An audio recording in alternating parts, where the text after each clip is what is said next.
আজ আমাদের নতুন দুটো লাভ বার্ড এসছে, আমাদের নতুন ফ্যামিলি মেম্বার। অ্যান্ড দেখতেই পাচ্ছ, খুব বদমাস, সব সময় ছটপট করে, এইদিকে ওইদিকে লাফালাফি করবে, দুজনে খালি মারামারি করবে, সারাদিন চি চি চি চি করতে থাকে, সব সময় বদমাশি করবে খালি। এদেরকে পাখির আওয়াজ শোনালেই এরা চি চি চি চি ওদের ডাক শুরু করে দেবে, দেখবে।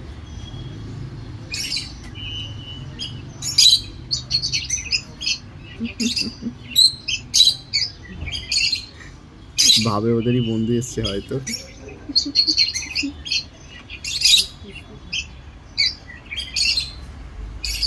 ডাকা চালু করে দিয়েছে।